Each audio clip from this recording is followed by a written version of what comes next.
Hey everyone, welcome to the class. आप सबका बहुत बहुत स्वागत है क्लास में। हमारा जो न्यू चैप्टर मैंने आपको शुरू कराया था सेंटर ऑफ ग्रेविटी, उसमें मैंने आप सबको डेफिनेशंस करा दी थी। डेफिनेशंस के बाद मैंने आपको एरिया और सेंटर ऑफ जो हमारा सेंट्रोइड और सेंटर ऑफ एरिया था, ये भी मैंने आपको निकालना सिखा दिया था, जो हमारा सेंटर ऑफ मास और सेंटर ऑफ ग्रेविटी होता है।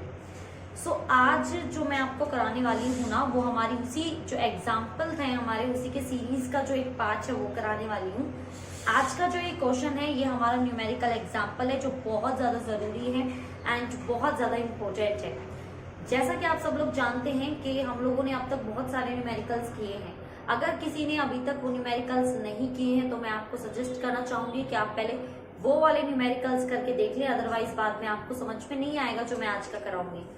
दूसरी बात ये कि आज का जो हमारा न्यूमेरिकल है वो इजी बिल्कुल भी नहीं है, थोड़ा सा टफ होने वाला है। अब तक का सबसे ज्यादा हार्ड क्वेश्चन होने वाला है, क्योंकि नॉर्मली हमारे फॉर्मूला बेस्ड नहीं है। बहुत सारी चीजें इसमें हमें सीखनी पड़ेगी, बहुत सारी चीजें करनी पड़ेंगी, तो थोड़ी सी मेहनत ज्यादा है, ये बात तो पक्का है। अगर मैं ये आपको नहीं बताऊंगी कि ये जो मैं क्वेश्चन कराने वाली हूँ ये टफ है, तो आप अपने माइंड को बहुत लूजली छोड़ देते हैं। हाँ ठीक है, नॉर्मल है, कर लेंगे, हो जाएगा। लेकिन क्योंकि ये हार्ड है तो ये बताना जरूरी है कि ये क्वेश्चन हार्ड है, तो अपना पहले से ही थोड़ा सा सोच समझ के चले, ठीक है। जो ये न्यूमेरिकल मैं आपको आज कराने वाली हूँ थोड़ा सा टफ है। अपनी नोटबुक एंड पेन निकाल लीजिए, ताकि आपको कहीं पर भी कोई भी कंफ्यूजन हो तो आप उसको साथ साथ लिखते हुए चले, और बाद में आप मुझे कमेंट करके बता सकें कि कहाँ पर क्या गड़बड़ हो रही है, ठीक है। ये बात तो मैं आपको पहले ही बता चुकी हूँ, क्वेश्चन थोड़ा सा टफ है। तो सबसे पहले तो आप एक बार क्वेश्चन को देख लीजिए, और जिन बच्चों ने अभी तक पहले वाली वीडियोस नहीं देखी हैं एग्जाम्पल की, वो एक बार वीडियो को कवर करके देख लीजिएगा, ताकि आप लोगों को कहीं पर भी कोई भी कंफ्यूजन ना हो, ठीक है। ये जो क्वेश्चन है ना हमारा, ये थोड़ा अलग टाइप का क्वेश्चन हो सकता है। Without any waste of time चलिए शुरू करते हैं हमारे इस क्वेश्चन को करना। तो यहाँ पर आप लोग देख सकते हैं, सबसे पहले क्वेश्चन में लिखा हुआ है form a uniform circular disc. देखिए, यूनिफॉर्म का मतलब होता है जो सभी चारों तरफ से एकदम सर्कुलर है, एकदम से यूनिफॉर्म है, जिसका डायामीटर सभी जगह सेम है, ठीक है। हमें एक ऐसी यूनिफॉर्म सर्कुलर डिस्क लेनी है ऑफ डायामीटर डी। तो हमने यहाँ पे एक सर्कुलर डिस्क ले ली है जिसका जो टोटल डायामीटर है वो डी है, ठीक है। डायामीटर हमें ऑलरेडी यहाँ पे गिवन है, बोला गया है ए है। A circular hole of diameter d by 6। हमें ना यहाँ पे बोला गया है कि एक सर्कुलर डिस्क है, उसका जो डायमीटर है वो d by 6 है, and having it centre at distance of d by 4, और उसका जो सेंटर है वो सेंटर हमारा d by 4 है। देन बोला है from the centre of disc is cut off, find the centre of gravity of the remaining portion. बचे हुए पोर्शन का सेंटर ऑफ ग्रेविटी निकालो। अब आधे बच्चों को ये समझ में ही नहीं आ रहा कि क्वेश्चन में बोला क्या है, क्वेश्चन को किस तरह से दिया गया है, थोड़ा सा घुमा कर दिया गया है, क्या कहना चाह रहा है इस क्वेश्चन में। तो चलिए मैं आपको थोड़ा सा समझाती हूँ कि एक्चुअल में क्वेश्चन को क्या बोल रहा है। देखो, सबसे पहले जो क्वेश्चन बोल रहा है वो बोल रहा है आपके पास एक सर्कुलर डिस्क है, जैसा कि हमने बना रखा है। ये आप इतनी बात तो हम लोग समझते हैं कि यहाँ से चाहे आप ऐसे ले लो चाहे आप ऐसे ले लो, डायमीटर आपका डी ही रहेगा। तो चाहे तो आप ऐसे ले लो चाहे ऐसे, लेकिन हम एक्स एक्सिस पे ले रहे हैं, इसलिए हम लोग हमारे एक्स एक्सिस के डायरेक्शन का डायमीटर को यहाँ पर मेजर करेंगे, ठीक है। तो मान लीजिए हमने ये वाला क्या ले लिया, हमारी वैल्यू ले ली, तो ये हमारा डायमीटर हो गया डी। इस डायमीटर का अगर मैं सेंटर देखूं तो बीच में आएगा, हाँ ना, ये हमारा सेंटर होगा। टोटल जो हमें डिस्टेंस दे रखी है वो कितनी दी हुई है, वो हमें दी हुई है डी। ये हमारा डायमीटर है डी। देन उसके बाद बोला गया है एक और हमें एक और सर्कल लेना है, सर्कुलर लेना है। फॉर एग्जाम्पल दिस, ये हमारा सर्कल है। अब आप मुझे ये बताओ, जब ये पूरा था तो इसका डायमीटर d था, इसकी जब रेडियस निकालोगे तो कितनी हो जाएगी, d by 2, हाँ ना, यही होगी ना। ये पूरी कितनी है, d by 2, ये टोटल डिस्टेंस। लेकिन हमारा जो ये सर्कल है ये पूरी के बीच में है, तो इसका आधा क्या होगा, तो इस d by 2 को जब आप हाफ करोगे ऐसा बीच में से, तो ये आपका d by 4 हो जाएगा। सॉरी, ये आप, हाँ जी, ये आपका d by 4 और ये भी आपका d by 4। जगह कम है तो थोड़ा सा कंफ्यूजन आपको भी हो सकता है, तो याद रखना d by 4 हो जाएगा। रुको मैं लिख ही देती हूँ यहाँ पे पूरा। ये भी आपका d by 4 और ये भी आपका d by 4, यानी कि ये जो डिस्टेंस है ना ये आपकी d by 4 है। तो लिखा हुआ है ना, देखो, having it centre at A distance. तो यहां से सेंटर से यहां मिलाओगे तो ये आपका d/4 पे आएगा, ये भी आपका d/4 और ये भी आपका d/4 बच गया। फिर बोल रहा है कि अगर आप इसको देखो ना डायमीटर को, तो ये d/6 पे है। अगर आप इसको देखो d/4 का भी हाफ कितना होगा, मान लीजिए इसका इतना d/6, तो इतना कितना है ये d/6, इसलिए यहाँ पे बोला गया है होल डायमीटर d/6, क्योंकि ये d/6 पर क्या कर रहा है, अपनी वैल्यू को बना रहा है। सो यहाँ पे हमें जो डायमीटर की वैल्यू गिवन है, वो डायमीटर की वैल्यू हमें गिवन है 3, ठीक है। एक हमें गिवन है d, एक हमें गिवन है d/4 और एक तो है ना ये। अब हमें क्या करना है, अब हमें नॉर्मली बस ये देखना है कि इस क्वेश्चन में अगर आप लोगों को डायग्राम समझ में आ गया है तो इसको सोल्व करना बिल्कुल भी मुश्किल नहीं है। इसमें मुश्किल सिर्फ यहीं तक ही था कि आप एक बार क्वेश्चन को समझ लो, एक बार ये चीज नोटिस कर लो कि इसमें है क्या, मतलब इसमें करना क्या है। जो इसमें 3 डायमीटर गिवन है वो डायमीटर किसके हैं, बस आपको ये चीज ध्यान रखनी है। सो अगर आपको अभी भी ये समझ में नहीं आया ना, तो सिंपल सा समझ लो, ये हमारा सर्कल, ये डायमीटर का हाफ d/2 का हाफ d/4 और d/4 का भी अगर आप और ज्यादा हाफ करोगे तो d/6। तो 3 हमें गिवन है d/4 और d/6, ठीक है। इन तीनों पे हमें यहाँ पे क्या करना है, फोकस करना है। अगर आपको ये चीज समझ में आ गई फिर तो बहुत इजी है। अब देखो, अब हमें निकालना है इसके कोऑर्डिनेट एक्सिस, क्योंकि हमारे पास 2 फॉर्मूले थे, अगर आप लोगों को याद हो। मैं इसको थोड़ा सा क्लैरिफाई करके आपको बताती हूँ।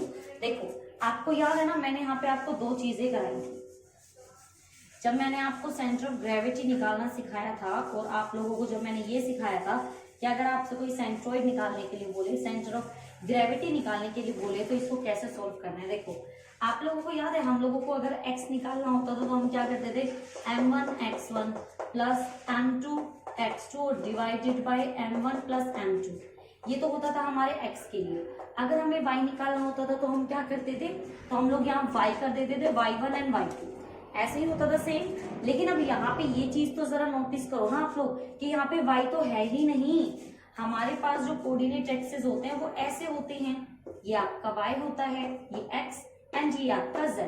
लेकिन अगर आप ध्यान दें तो यहाँ पे ये जो हमारा सर्कल है ये कुछ इस तरह से बना हुआ है, ये वाला और ये वाला तो हमारा कोऑर्डिनेट यूज ही नहीं हो रहा। तो अगर ये यूज ही नहीं हो रहा तो हम यहाँ पर इसका कोई मेंशन भी नहीं करेंगे, ठीक है। तो हमें जो यहाँ पे वैल्यू फाइंड आउट करनी है वो हमें फाइंड आउट करनी है हमारे x की वैल्यू। ये चीज आप लोगों के समझ में आई कि हमें सिर्फ x ही क्यों फाइंड आउट करना है। So let us find out coordinate axis, x is equal to m1x1 plus m2x2 upon में m1 प्लस m2। अब यहाँ पे एक क्वेश्चन ये आता है कि यहाँ पे हमारे पास x1 x2 m1 m2 ये तो है ही नहीं। अब हम यहाँ पे इसकी वैल्यू कैसे निकालें, तो भाई अब क्वेश्चन में बचा ही क्या, क्वेश्चन में करना ही यही है कि हमारे x1 एंड y1 की वैल्यू किस तरह से आएगी। तो चलिए फिर शुरू करते हैं। अगर आपको इतनी सी बात अगर समझ में आ गई है कि हम लोगों को सिर्फ अब यहाँ पे फॉर्मूला कुछ करना है, x1 एंड m1 की वैल्यू निकालनी है और बस हो गया आपका क्वेश्चन, है ना। चलिए तो फिर शुरू करें।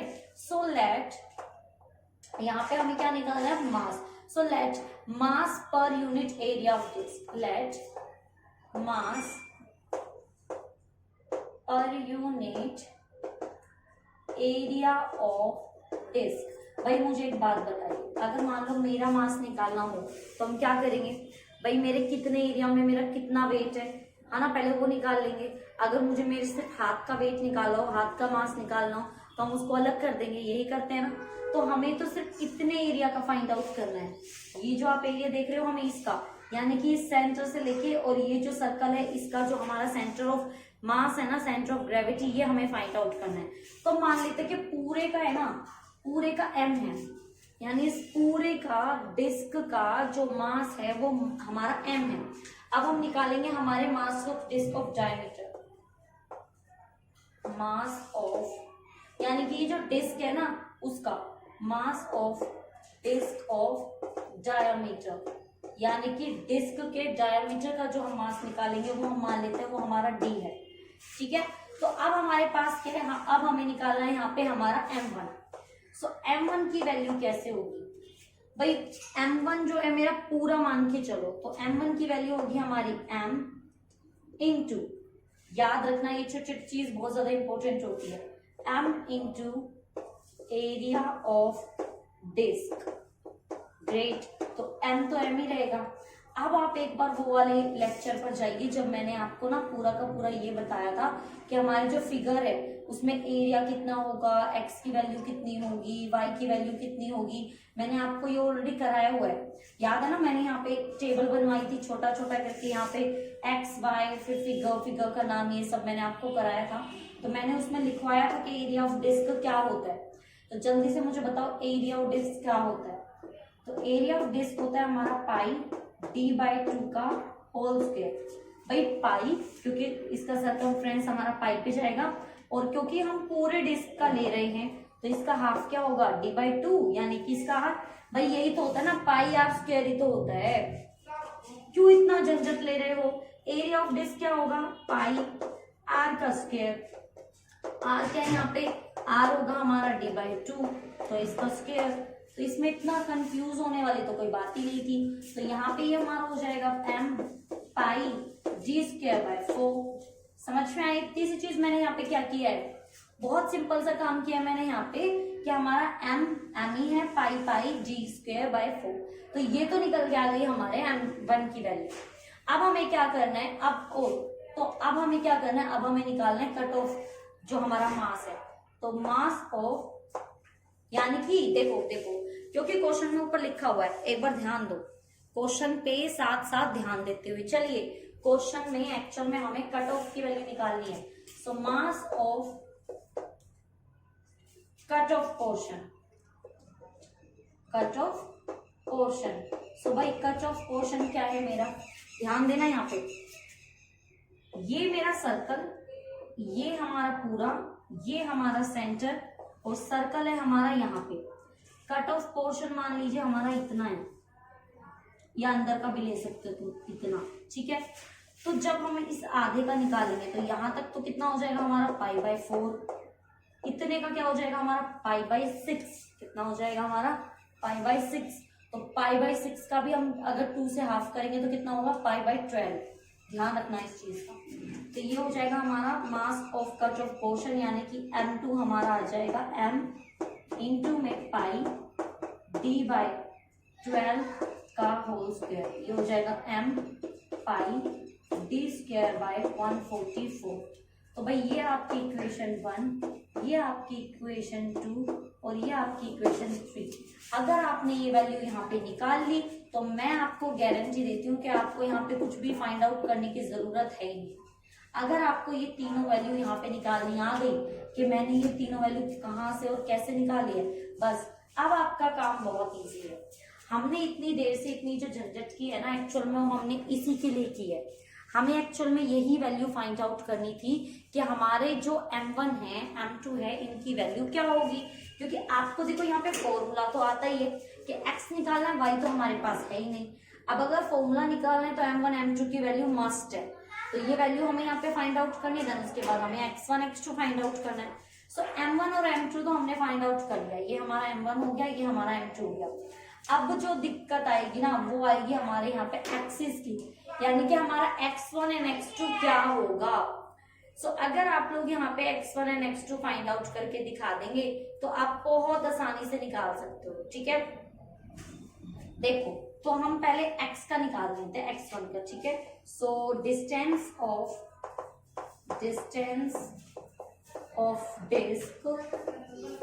डिस्क फ्रॉम x1, यानी कि एक तरह से x1 हमारा क्या होगा 0।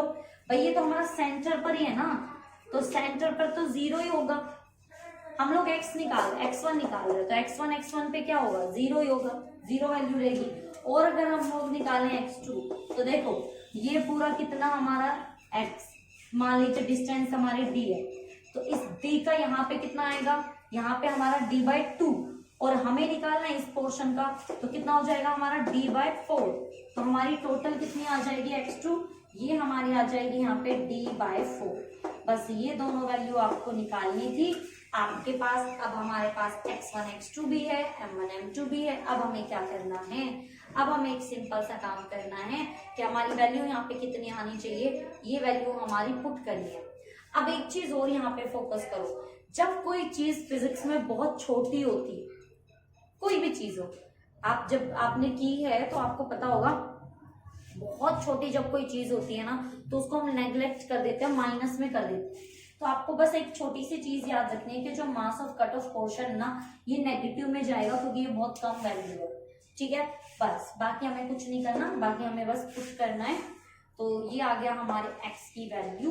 सो x इज इक्वल टू हो गया हमारा m1 x1 m2 x2 divided by m1 plus m2।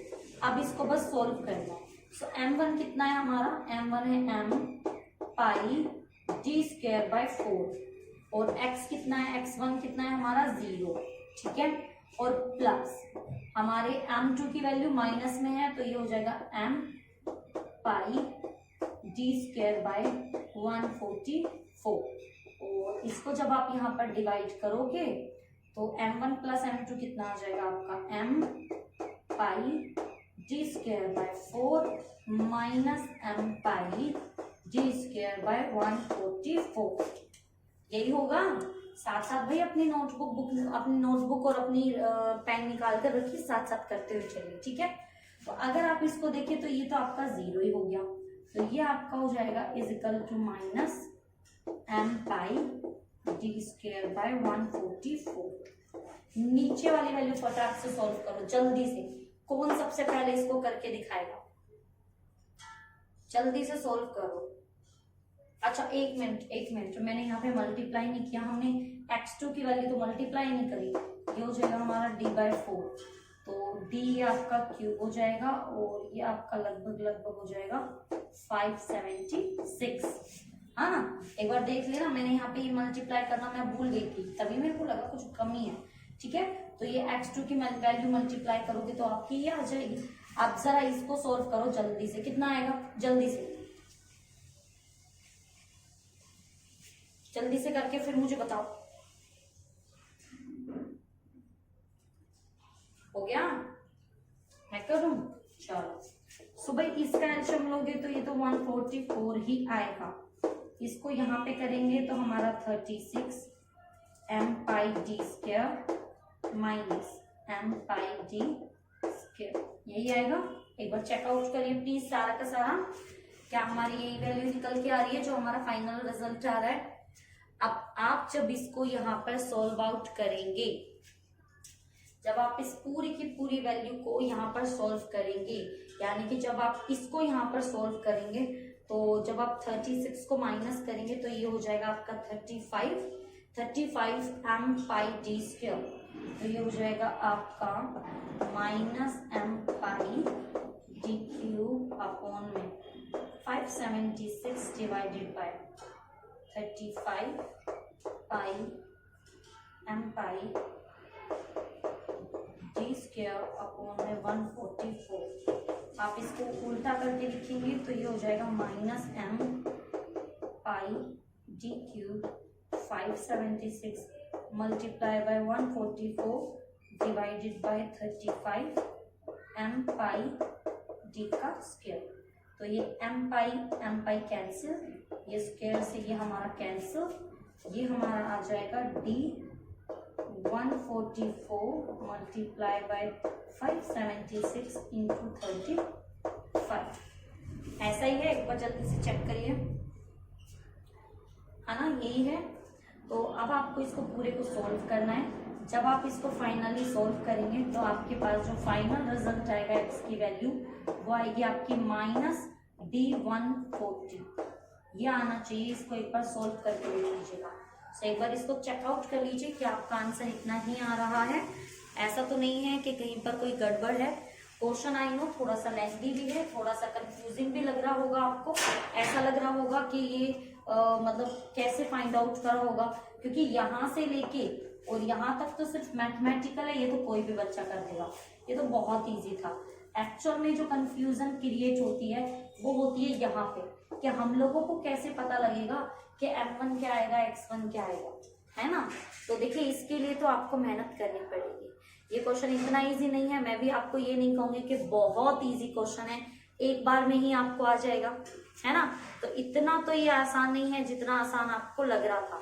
और ये तो मैं आपको स्टार्टिंग में बता चुकी हूँ जब मैंने आपको कराना शुरू किया था कि ये क्वेश्चन आपका सबसे टफेस्ट क्वेश्चन है। पहले आप बहुत सारे बच्चों ने ये कहा ना हमसे कि मैम थोड़ा सा टफ क्वेश्चन कराओ। क्वेश्चन तो बहुत अच्छा है, मतलब इतना अच्छा क्वेश्चन है कि मुझे ऐसा लग रहा है कि ये क्वेश्चन आपका एग्जाम में जरूर आएगा। तो थोड़ा सा इसको करके देखिए, थोड़ा सा सीरियस होके देखिए, इतना भी टफ नहीं है जितना आप लोगों को लग रहा है। एक दो बार करके देखोगे ना, देखो एक तो बात मैं आपको पहले ही बता दूं, ये जो क्वेश्चन है ना, ये क्वेश्चन आपको आपके एग्जाम में ज्यादा से ज्यादा बहुत हद मार के अगर इसको चेंज किया गया ना तो इतना किया जा सकता है कि ये सर्कल आपको बजाय इधर के साइड देने के आपको इधर के साइड दे देंगे। इस क्वेश्चन का कोई दूसरा होता ही नहीं है। और अगर आपको ये क्वेश्चन आपके एग्जाम में मिलेगा तो ये क्वेश्चन आपको एग्जाम में बिल्कुल ऐसे ही मिलेगा जैसे आपको अभी यहाँ पे दिख रहा है। इससे ज्यादा इस क्वेश्चन के साथ छेड़छाड़ भी नहीं की जा सकती, क्योंकि अगर इस क्वेश्चन के साथ ज्यादा मतलब और ज्यादा इसको टफ बनाने की कोशिश की गई ना, तब ज्यादा ये हार्ड हो जाएगा, तब बच्चों से सॉल्व करना बहुत ज्यादा मुश्किल हो जाएगा। तो मुझे नहीं लगता कि इस क्वेश्चन के साथ ज्यादा छेड़छाड़ होगी या फिर आपको और ज्यादा टफ बना के क्वेश्चन वो दे सकते हैं, क्योंकि जहां पर आप मतलब जिस कोर्स को आप कर रहे हो ना, वहां पे इससे ज्यादा टफ क्वेश्चन देना तो फिर स्टुपिडिटी वाला काम हो जाता है ना। और इतनी बड़ी स्टुपिडिटी कोई करेगा नहीं। तो आप इस क्वेश्चन को एक बार समझने की कोशिश करोगे ना खुद से, तो आप लोगों को बहुत अच्छे से आ जाएगा और आपका मन भी करेगा फिर करने का। सो आपका काम यही है फिलहाल कि आप लोगों को क्या करना है, आप लोगों को यहाँ पे सिर्फ सबसे पहले देखो, आपको ये बात तो पता है कि यहाँ पे बोला गया है कि सेंटर ऑफ ग्रेविटी निकालो। तो सेंटर ऑफ ग्रेविटी तो हमारे दो ही निकालते हैं हम लोग, क्योंकि हम दो ही सेंटर लेते हैं, या तो एक्स लेते हैं या वाई लेते हैं। वाई तो यहाँ पे कहीं है ही नहीं, वाई होता तो ऐसे होता, एक्स है तो सिंपल सी बात है कि ये फॉर्मूला तो हमारा यूज हो गई। और जहां पे भी मैथमेटिकल टर्म की बात आती है और वहां पे फॉर्मूला आता है ना, वहां पे फिर एक सिंपल सी ही बात होती है कि आप लोगों को सिर्फ क्या करना है, फॉर्मूला में वैल्यू पुट करो और आंसर आ जाएगा। तो आपको बस एक छोटा सा काम करना है, फॉर्मूला याद रखो और आपको बस ये याद रखना है कि m1 कैसे रखा, m2 कैसे रखा। आई नो आपको m1 तो समझ में आ गया होगा कि पाई आर स्क्वायर होता है। दूसरे वाला जो है यहाँ पे जो हमने d/12 रखा है वो कैसे आया, वो थोड़ा सा कंफ्यूजिंग है, क्योंकि यहाँ पे अगर आप देखोगे तो π/6 ऑलरेडी गिवन है। देखो सॉरी d/6 आपको गिवन है, देखो d/6। तो हम ऐसा ही तो करते हैं भाई, आपका जो है d/6 है, हम लोग जो r स्क्वायर करते हैं ना, तो r की वैल्यू ये मल्टीप्लाई में 2, तो हमारा कितना आ गया 12 आ गया। तो आई नो थोड़ा सा कंफ्यूजन हो जाता है, जब तक कॉन्सेप्ट क्लियर ना हो क्वेश्चन करना थोड़ा सा मुश्किल हो जाता है, ठीक है।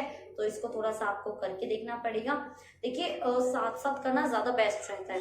पता है आपको हमारे जो टीचर थे, मतलब जो मुझे फिजिक्स कराते थे, +2 की बात है, फिलहाल मैं MSc BEd कर चुकी हूँ। जब मैं 12th क्लास में थी तो हमारे सर थे, मैं रेवाड़ी से पढ़ी हुई हूँ, सूरत स्कूल से।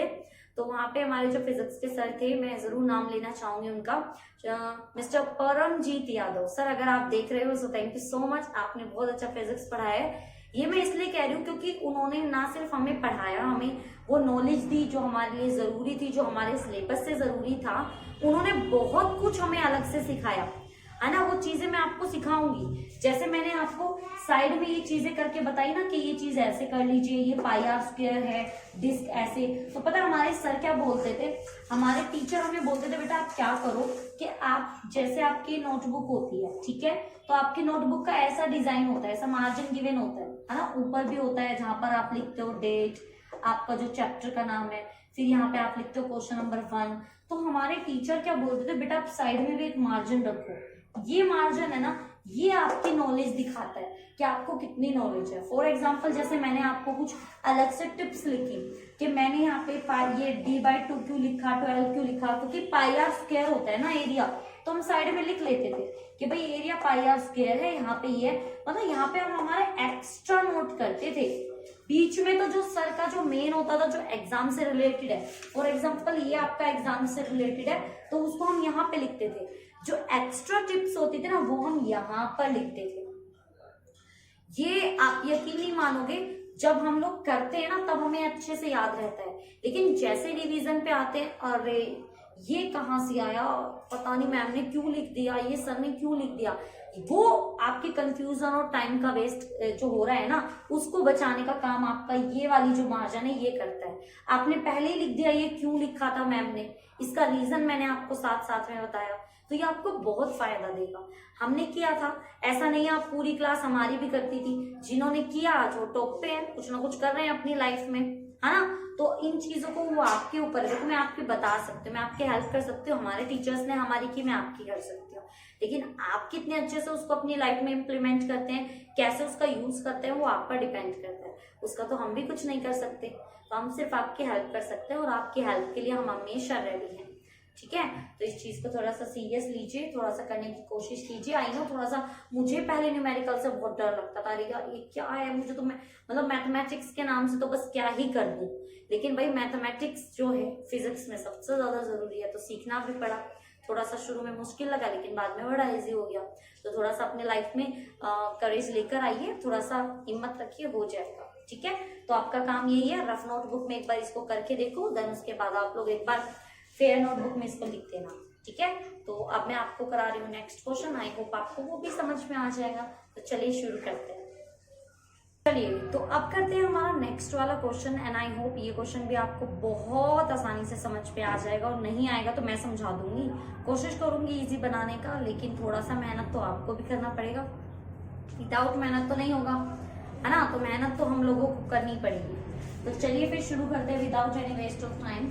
क्वेश्चन हमसे बोल रहा है a circular plate of uniform thickness.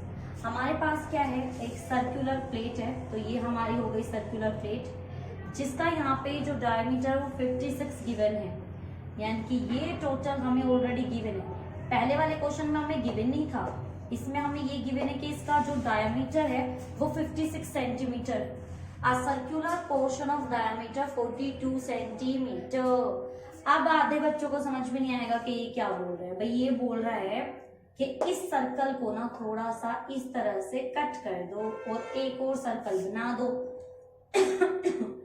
तो ये जो सर्कल हमें गिवन है इसमें 42 इसका डायमीटर गिवन है, तो हमें डायमीटर से कोई लेना देना नहीं है, क्योंकि हमें दोबारा से एरिया निकालना पड़ेगा पाई आर स्क्वायर, तो हमें तो आर चाहिए, तो मैं पहले ही आर निकाल लेती हूँ।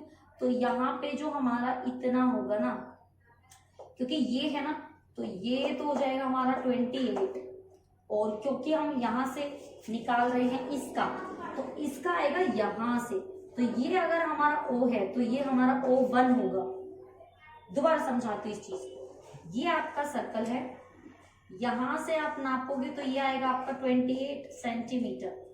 अब जब मैं इसका एक और सर्कल ऐसे बना दूंगी, तो अब इसका सेंटर कहाँ आएगा, यहाँ पे, तो ये सेंटर है आपका 21, यही मैंने यहाँ पे बनाया है। ये जो आपका आएगा ये आएगा आपका 21, क्योंकि 42 है ना, 42 का हाफ कर लो।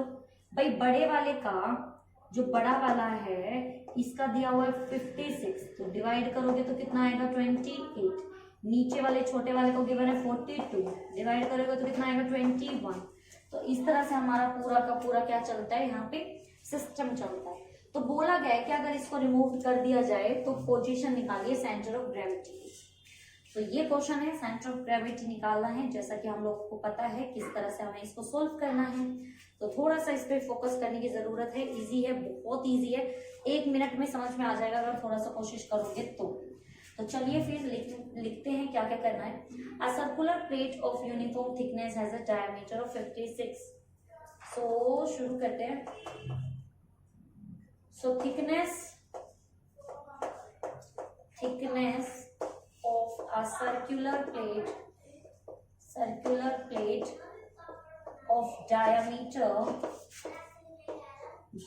कितना है उसका 56 सेंटीमीटर, और दूसरे वाले का जो है वो है हमारा 42 सेंटीमीटर। हम लोगों को फाइंड आउट करना है हमारा सेंटर ऑफ ग्रेविटी। सो हम मान लेते हैं हमारा मास। सो लेट, क्योंकि हमें मास फाइंड आउट करना है, let m be the mass of क्योंकि मास निकालना है, मास पर यूनिट एरिया, क्योंकि हमें सर्कुलर वो गिवन है ना प्लेट, तो यहाँ प्लेट लिखनी है, unit area of circular plate, यानी कि हमारा यहाँ पर m क्या है, m है हमारी सर्कुलर प्लेट का मास पर यूनिट एरिया, सिंपल। सो अब हमें क्या निकालना है, हमें निकालना है मास ऑफ सर्कुलर प्लेट। पूरा मास निकालेंगे तो कितना आएगा, सो मास ऑफ सर्कुलर प्लेट, तो वो हमारा आ जाएगा यहाँ पे m इंटू पाई d/2 का स्क्वायर, क्योंकि पहले तो हम पूरे वाला लेंगे, बड़े वाला, है ना। सो बड़े वाला लोगे तो कितना आ जाएगा आपका, बड़े वाला लोगे तो आपका आ जाएगा m पाई d²/4। तो पहले तो मुझे ये बताओ कि आपको ये चीज समझ में आई कि नहीं है, क्लियर, वेरी गुड। अब ये यहाँ पे छोड़ना नहीं है पहले वाले क्वेश्चन की तरह, इसको यहाँ पे क्यों नहीं छोड़ना है, क्योंकि हमारे पास d की वैल्यू ऑलरेडी गिवन है, 2 पाई 56 का स्क्वायर डिवाइडेड बाय 4। जब आप इसको सॉल्व करोगे ये आएगा 784 सेंटीमीटर, ठीक है। हाँ एक मिनट, पाई की वैल्यू भी है हमारे पास, तो पाई मीटर, ठीक है। ये हमारे पास आ गया यहाँ पे ये वैल्यू, समझ में आया। ये तो हो गया हमारा फर्स्ट, हमारे जो सर्कुलर प्लेट है उसका मास। अब हमें निकालना है कट ऑफ का मास। किसका निकाल लेंगे, कट ऑफ का। Now mass of cut off portion, so भाई कट ऑफ पोर्शन का क्या होगा, m इंटू पाई d1/2 का स्क्वायर। ये जो हमारा है ना ये वाला, ये हमारा d1 है, यानी कि ये जो है ना ये O1 वाला, ये हमारा d1 हो जाएगा। तो ये हो जाएगा आपका m पाई d का स्क्वायर बाय 4, तो m पाई 42 का स्क्वायर बाय 4। सॉल्व करो जल्दी से, जल्दी बताओ।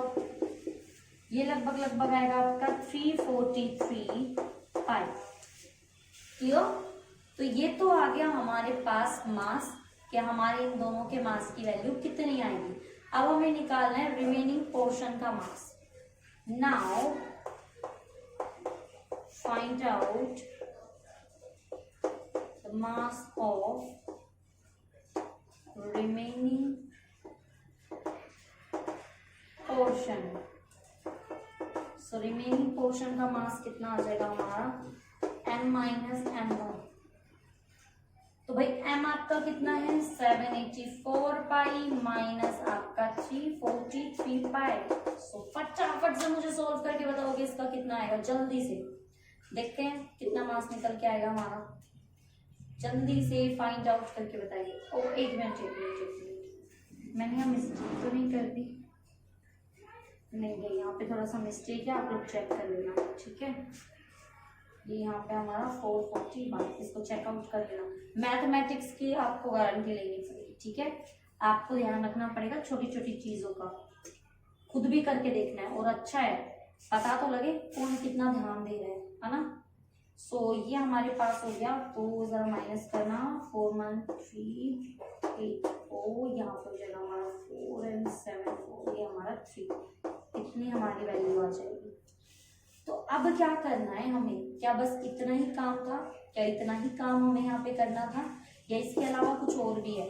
देखो आगे करने से पहले एक बार ये तो देख लीजिए कि आपको इतना सा समझ में भी आया है या नहीं, या ये भी सब कुछ ऊपर से ही गया है जो मैंने यहाँ पे आपको कराया है। तो पहले इस चीज को जरा ध्यान से देख लीजिए, फिर उसके बाद आगे करते हैं। तो यहाँ पे अगर आप देखेंगे तो दोबारा से पहले वाले क्वेश्चन की बात है कि y की वैल्यू तो यहाँ पे कुछ है ही नहीं, हमें यहाँ पे वैल्यू रखनी है हमारे x की।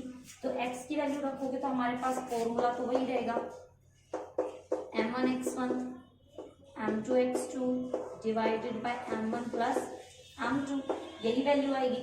अब हमारे पास m2 m1 तो है, लेकिन हमारे पास x1 x2 नहीं है, तो ये चीज तो आपको थोड़ा सा देखो फोकस करनी पड़ेगी। इसके अलावा हमारे पास इसका कोई भी आंसर नहीं होगा, ठीक है। तो शुरू करें फिर इसको कैसे फाइंड आउट करना है।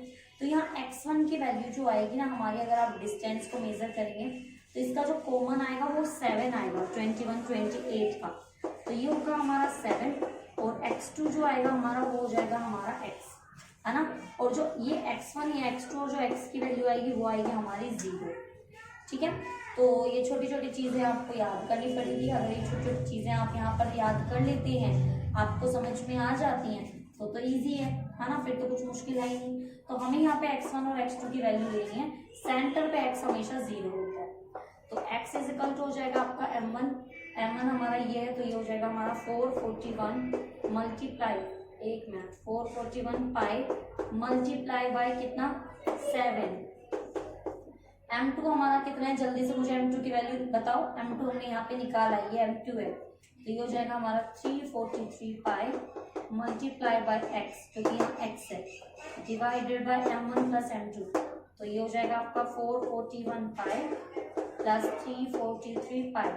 अब पता है एक कंफ्यूजन यहाँ पे हमेशा रहती है, बच्चे x की वैल्यू पुट करना भूल जाते हैं। x की वैल्यू हमने 0 रखी हुई है, ये चीज यहाँ पे याद रखना।